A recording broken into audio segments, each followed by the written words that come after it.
There was once a place on the edge of the world, quiet, overlooked, barely more than a dot on a map.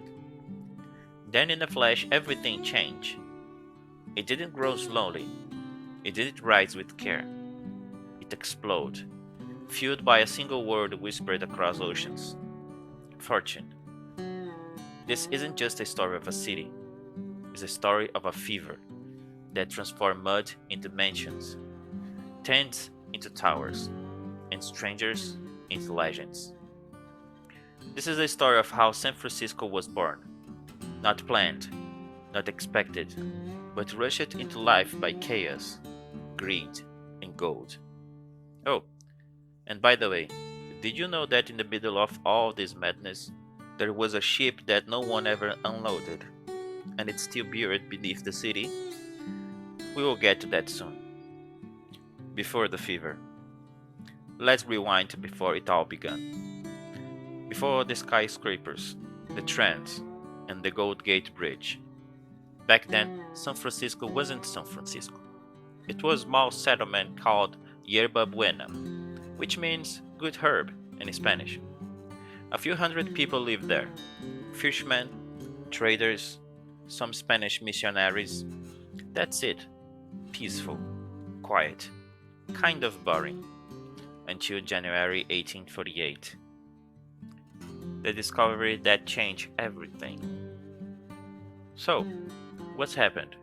A man named James Marshall was working at the sawmill near the American River. He looked down, and there it was: gold. Real gold. Just lying in the dirt. At first, no one believed it. The news spread slowly, then suddenly, all at once.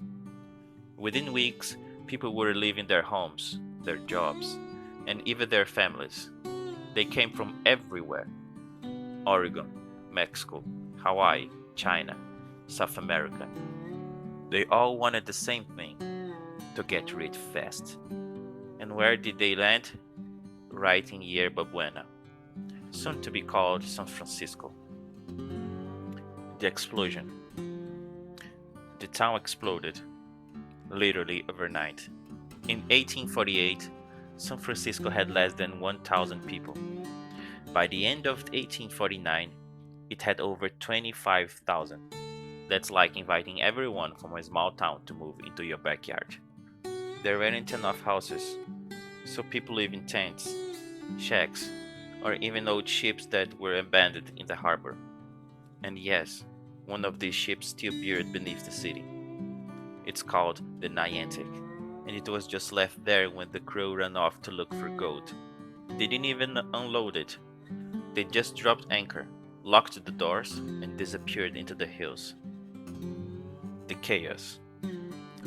This wasn't a peaceful gold rush. It was chaos. Prices were insane. A single egg could cost more than a worker's daily wage.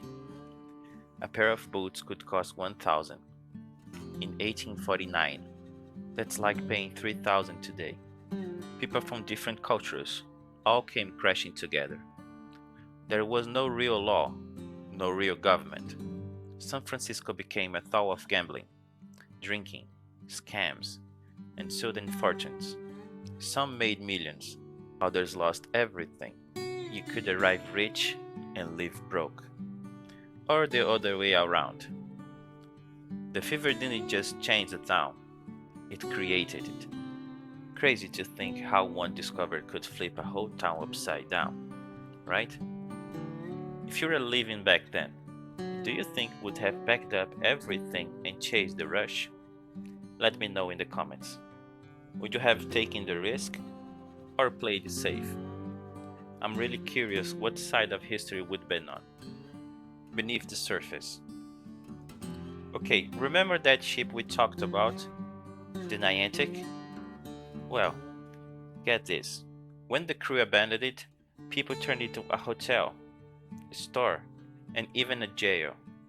Eventually, the land around it was filled in, and the ship ended up underneath the streets.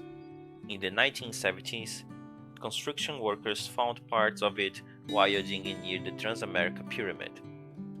It's still there, buried under the downtown San Francisco, a ghost ship in the middle of the modern city.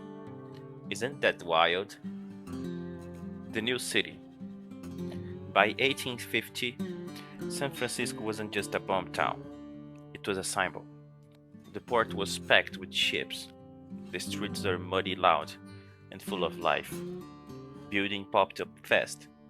Some burned down even faster. Fires were common, but nothing could stop it. San Francisco had momentum, and once the gold started flowing, everything changed. Banks, businesses, newspapers, theaters, even an opera house. And not longer after that, the famous cable cars started climbing those step hills. Not just gold. Now, here's the twist. Most people who came didn't actually get rich from gold. The real money was made by those who sold things to the miners, like Levi Strauss, who sold tough denim pants. Yeah, Levi Deems were born in the gold rush. Or the bankers, the shopkeepers, the guys selling shovels. The fever wasn't just about finding gold, it was about opportunity. It was messy, risky, and often unfair. But it opened the door to something bigger, the legacy today. San Francisco is nothing like that chaotic little gold rush town, or isn't it? It's still a place where people come chasing dreams. The gold is gone, but now it's tech, startups, and ideas. The spirit of the fever, that rush for something better, is still there. You can walk down Market Street and never guess there's a shipyard below you. But every step is a reminder. This city wasn't planned, it was born in a rush, in a storm of dust and hope.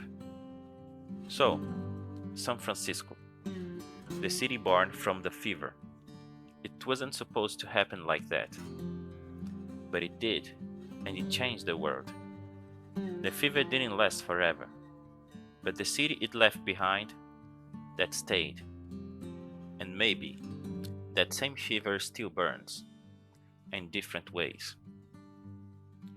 If you enjoyed this story and want more wild tales from history, give this video a like and subscribe to the channel. Got a weird fact or a place you want us to explore next? Drop in the comments. We read every one. Thanks for watching. And just as you took the seat, now you take the story with you. Bye.